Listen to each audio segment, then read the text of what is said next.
Hello everyone, welcome back to another Project Gladiator weather forecast. Today I'll be covering the weather for March 25th of 2024, and currently we have an enhanced risk for the Mississippi River Valley and a marginal risk for the Midwest here into the Central Plains, for western Iowa into western Missouri and eastern Kansas. This northern marginal threat I will likely not cover in today's forecast, as I will be covering the enhanced risk further down south. As you will see by our tornado risk, we do have a 10% tornado risk with the potential of a conditional strong tornado across this region. That's going to be the primary thing I'm going to be going over in today's forecast. We do have a 2% tornado risk where we may have the potential for one or two brief tornadoes up there, but I am going to be covering the enhanced risk further down south.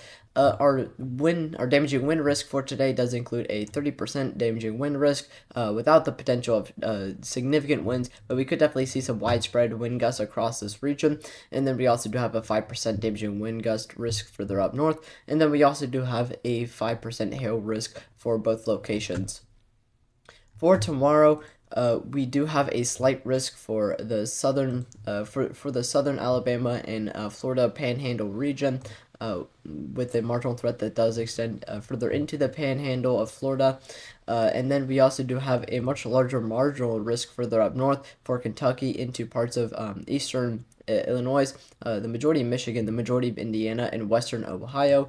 Risks for tomorrow do include a 2% tornado risk for both locations, a 15% damaging wind risk for the slight risk region, and a 5% wind risk further up north. And we don't really have all that much of a hail risk. For day 3 outlook, we currently don't have any areas that have the potential of severe weather as of right now. And then for day 4 to day 8 outlook, we don't have any areas that are currently forecasted, but we are still watching for the potential of severe weather. Taking a look at your WPC outlook, starting off with our excessive rainfall forecast. For today, we do have a widespread slight risk where we are watching for the potential of some scattered flash flooding across the Mississippi River Valley and the enhanced risk region, which does extend up into Missouri and Arkansas. And the marginal threat that does extend as far north as southern Wisconsin there. There is a lot of rainfall across this region, so I wouldn't be surprised if we did see the potential of at least some isolated flash flooding, but we could definitely see some scattered flash flooding for the slight risk region.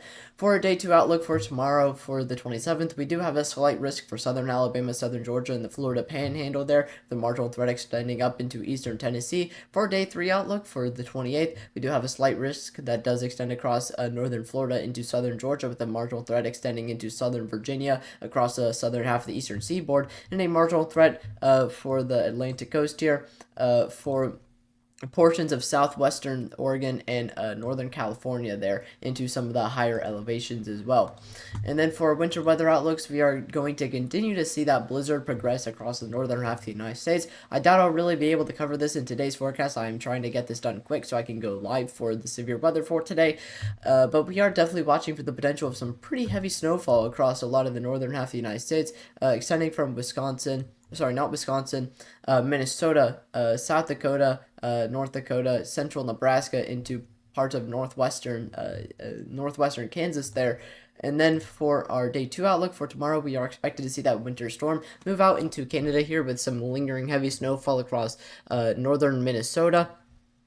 And then for our day 3 outlook, we aren't really expected to see all that much of an impact from that blizzard, as it is going to be mostly out into Canada, but we could definitely see quite a bit of heavy snowfall for some of the higher elevations in the Rockies there. But something I do want to note as far as the blizzard is that I do not recommend driving in any of these conditions if you live in any of the affected areas, because roads will be very hazardous, as heavy snowfall and gusty winds will make visibility extremely low, and then ice on the roads and snow will make them very slippery. I only recommend driving if you absolutely necessarily have to. Do not drive for anything unnecessary. Taking a look at our weather model, starting off with our 500 millibars like we usually do, as well as our surface analysis, so we can see how those two play together and the potential for storm development across this region.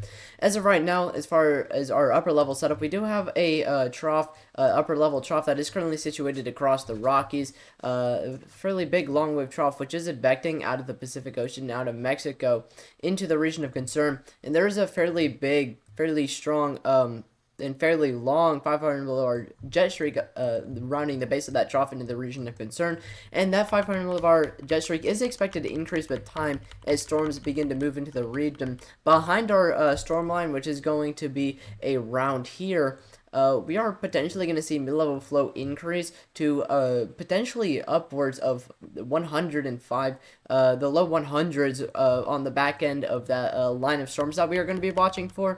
However, as of right now, we are probably seeing mid-level flow on the back end of that the trough there, or the back end of that line that is probably around 80 to 70 miles per hour, maybe up to 90, but we are expected to see that wildly increase. That's going to provide us with a lot of speed shear as well as a lot of directional shear, but we will also be taking a look at our other parameters for our upper level winds as well as our 200 millibars for our directional shear and our speed shear. Taking a look at our 700 millibars and our 850 millibars in the contours here, the unshaded contours. We're going to be taking a look at our low-level jet and how that's going to affect our directional shear and the potential for tornadoes across this region. Again, we do have a 10% tornado risk with the potential of strong tornadoes, so we are bound to have some pretty vigorous directional shear across this region, and we do have a fairly vigorous low-level jet, which is going to be giving us a lot of that directional shear. Ahead of our storms, we are going to see a low-level jet that may be able to range anywhere from 60 miles per hour to potentially 80 and 70 miles per hour.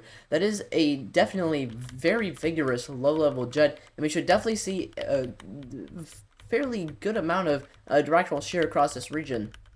And if we have decent instability, which we most likely do in this case, without looking at it, we are definitely going to be bound to see the potential for tornadoes across this region. Taking a look at our 200 millibars and how that's going to affect our risk for severe thunderstorms, we're going to be watching for two things: our our speed shear and our defluence across this region. We're going to start off with our defluence and the spread of our wind vectors across this region. And it does look like we may have a little bit of spread in our wind vectors. And in the north end of the trough, we're going to see northeastward flow out of the southern central plains. And then in the southern end, we are going to see northeastward flow that may turn off to the east a little bit as it gets further eastward. So we may be able to see a little bit of spread in our isobars here, in our wind vectors, which may be able to lead to a mass response and lead to a lot of lift, especially in the mid-levels and low levels, which will definitely help with our risk for severe thunderstorms across this region. And then as far as our speed shear, we are definitely expected to see quite a lot of upper level flow here, with 200 millibar flow that may be able to get upwards of 150, 160 knots. Taking a look at our storm relative velocity or our directional shear, so we can take a look at what our tornado risk is going to be like. With regards of our instability, keep in mind we will have to have good instability on top of this directional shear to support tornadoes, which we most likely do in this case, because you can obviously tell that we already have a hatched risk for tornadoes. But we are definitely expected to see a very large amount of directional shear across this region.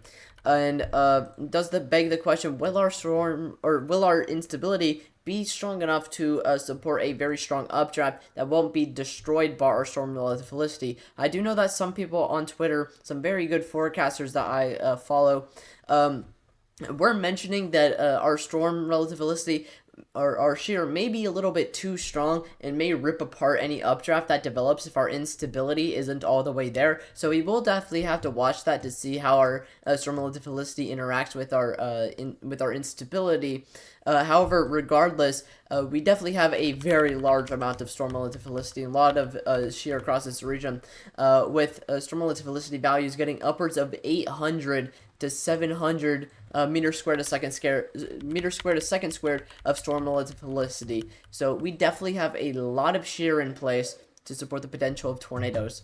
Taking a look at our 0 to 6 kilometer bulk shear, and our surface-based instability in these unshaded contours on top of our colors here.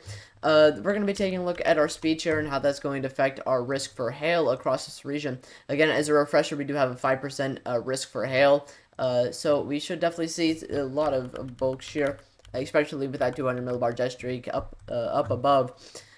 We are seeing bulk shear values that may be able to get upwards of 80 knots on the back end of our storms, but in front we may be able to see upwards of the mid 70s to maybe the low 80 knots of bulk shear across this region. We should definitely see quite a lot of bulk shear and definitely a potential for hail across this region.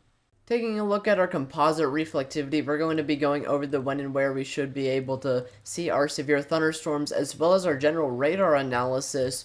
Let's start off with our timing. As of right now, our storms are currently ongoing. However, they're not really that robust.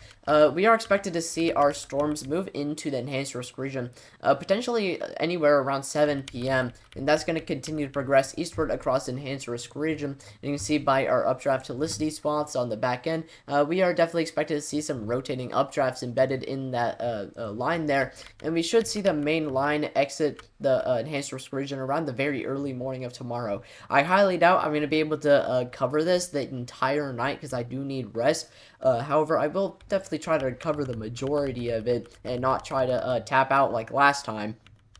However, as far as our general radar analysis, we are looking at a lot of robust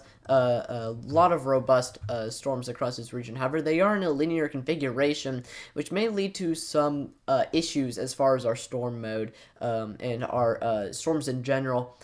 So overall, I'm not really too sure how our linear configuration is going to affect our storms. However, I do know that a lot of people were noting that our storm mode may be a limiting factor, and I can kind of see why to a certain extent. However, it's kind of hard to explain it in my reasoning.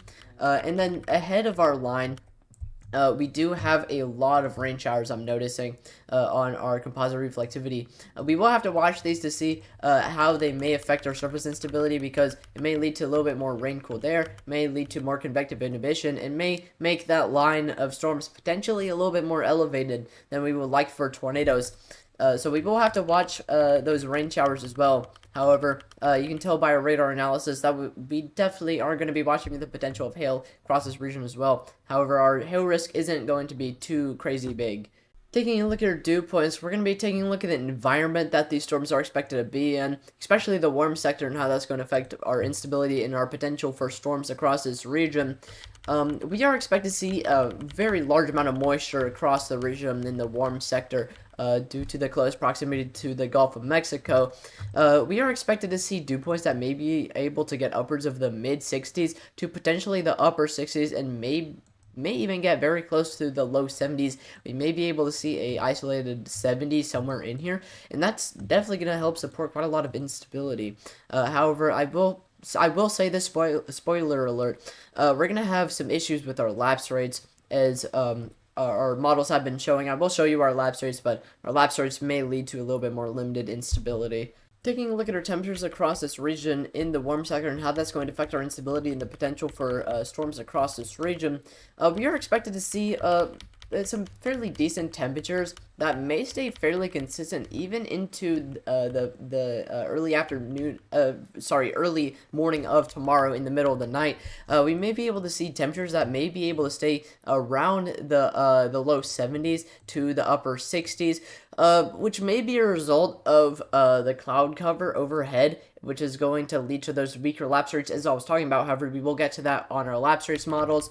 And we may be able to see temperatures that may stay consistent in the upper 60s, which may lead to a little bit more consistent instability, more consistent Cape values across the entire warm sector for the majority of this event.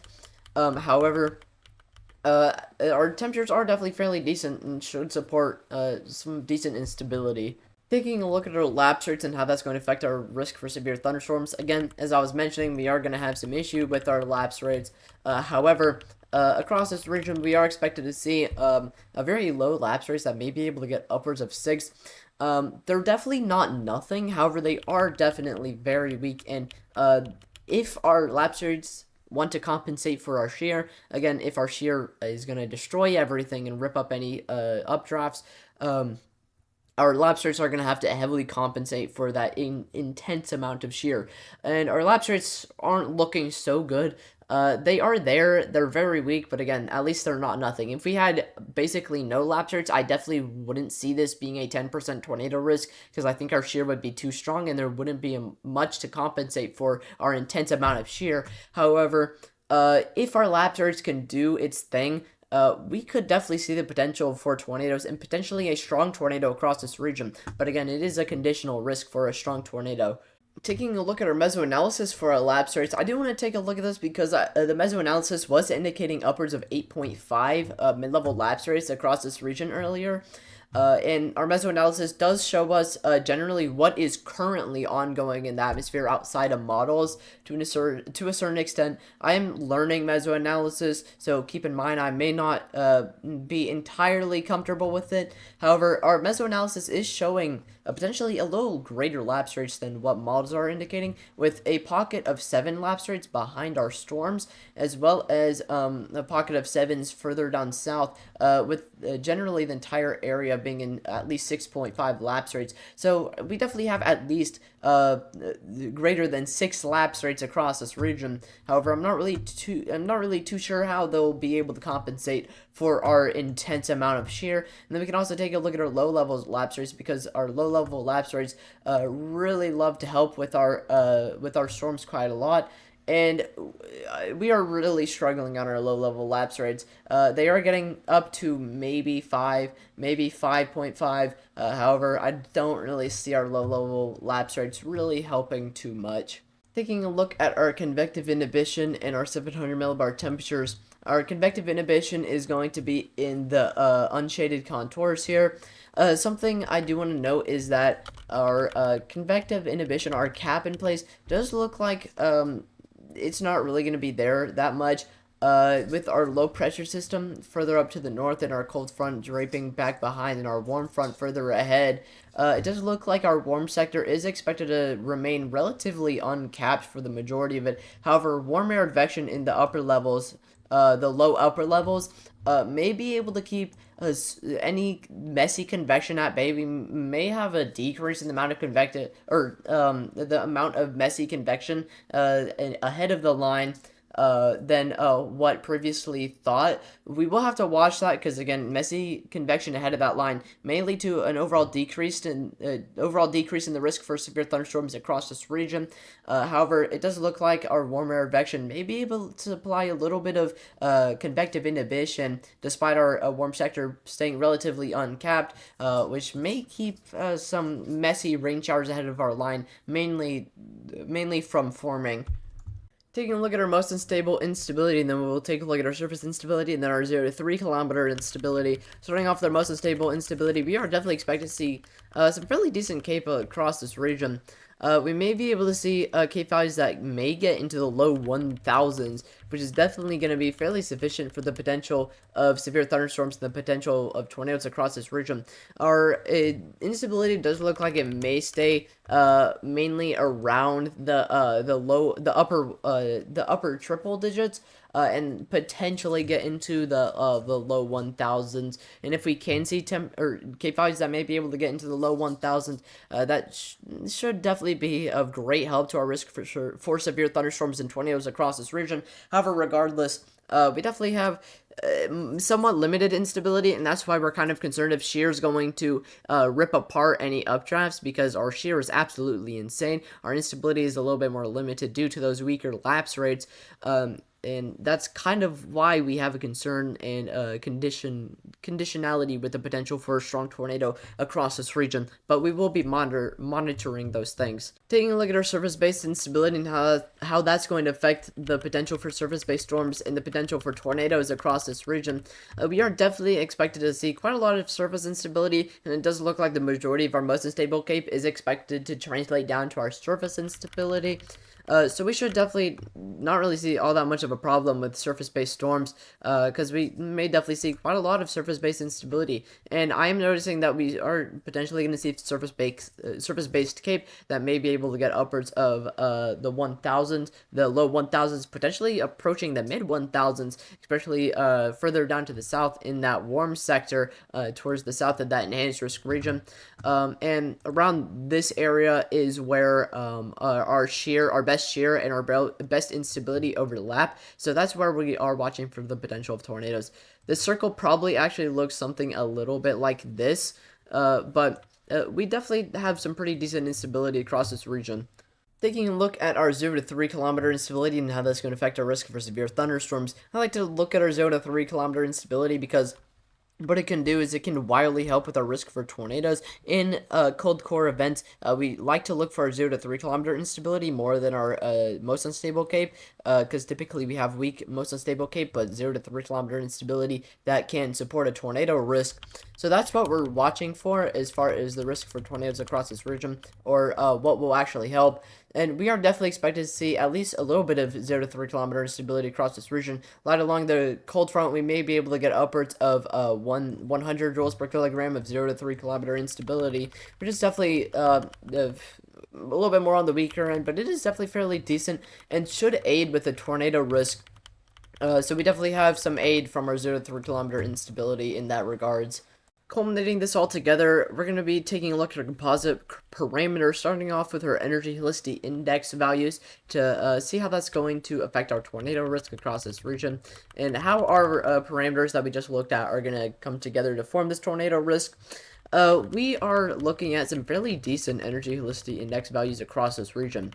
We definitely see quite a lot of energy helicity index values that are going to be supportive of a potential strong tornado, with values getting upwards of 3 to 2 to a potential isolated 4, which even gets into a 5 in a very small pocket there, that we're actually going to see any 5s in reality. However, it does go to show that the atmosphere is definitely going to be supportive of the potential of tornadic development across this region, and our energy helicity index values are definitely supportive of the potential of a conditional strong tornado as well. Taking a look at our SIGTOR parameters, I like to go over this parameter whenever we have the potential for a strong tornado. And what it does is it's kind of like a more advanced energy helicity index model. It takes a look at much more of the atmosphere and gives us the idea of what the potential of a significant tornado may be like.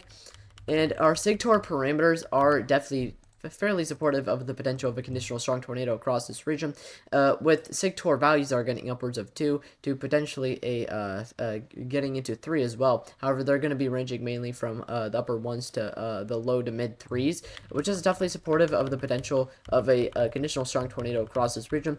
And those values do decrease after storms enter the first half of the enhanced risk region, but do seem to gradually weaken over time as the sun begins to set, more convective inhibition is increased, and surface instability is used up. We do see a decrease in our SIGTOR parameter, but we still may see the potential of a conditional strong tornado further into Mississippi. But I think our best risk for tornadoes and a potential significant tornado is probably going to be around here. Taking a look at our wind gust models and how that's going to affect our 30% risk for damaging wind gusts. Along the line of severe thunderstorms, we are definitely expected to be watching for the potential of some widespread damaging wind gusts, some of which may be able to get pretty strong. We're probably not going to see any significant damaging wind gusts, but we may be able to see wind gusts that may be able to get upwards of 50 to 40 miles per hour widespread, and may even be able to get into the 60 miles per hour in some isolated areas in a strong downdraft. So we are definitely watching for the potential of some scattered damaging wind gusts, some of which may not be significant, but may definitely be pretty strong. Taking a look at our large hail parameter, so we can get an idea of what our hail risk is going to look like according to our meso-analysis. I'm not sure what our large hail parameter looks at, but I'm pretty sure it's a combination of instability and speed shear. However, keep in mind our risk for hail is going to be fairly limited. We aren't really expected to see all that big of a risk for hail, but you can definitely see that our meso-analysis is indicating the potential for hail in our warm sector there. but it is closer down to the Gulf of Mexico, where we have a little bit better instability. And then we can also take a look at our star's hail size. And right now we don't have any indicator of hail across the warm front, or sorry, the warm sector. But we do have some areas that do indicate the presence of hail. I'm honestly not too sure what SAR's hail size is. So I'm still trying to figure that out. But then as far as SAR's significant hail percentage, we do have a big blob down in the Gulf of Mexico, and then also a five circle just to the south of Louisiana. And we don't really have any indicator across the warm sector itself. So it does go to show that our threat for hail is pretty low, but I'm still learning these parameters, so please bear with me. And now that I've told you the weather, please go down to the description and check out the socials for Project Gladiator and join the Discord for any updates on Project Gladiator. If you live in any of the areas that I covered for today, please stay with the alert for the time being. If you notice anything might have been wrong this forecast, or would like to make a suggestion or ask a question, please leave a comment. 3 other channels I highly suggest you check out are One Inch Weather, Weather Watcher, and JaxonWX. JaxonWX does storm chasing content and is currently in the field right now chasing the marginal threat up north. I'm pretty sure he is live for that. If you want to go check out his page, the link is in the description. One Inch Weather makes pretty digestible content for the average viewer, and goes over the weather for the entire country. And I'm pretty sure he's trying to work on Canada, because he does have a second channel for Canada. However, he has been changing that quite a lot, so I'm not sure what he'll settle on with that second channel. But I highly suggest checking out his main channel and watching that second channel. And then as far as Weather Watcher, he makes pretty good forecasts for not only the US, but also Europe as well, if you are interested in that. And hopefully I'll be able to see you guys on the live stream.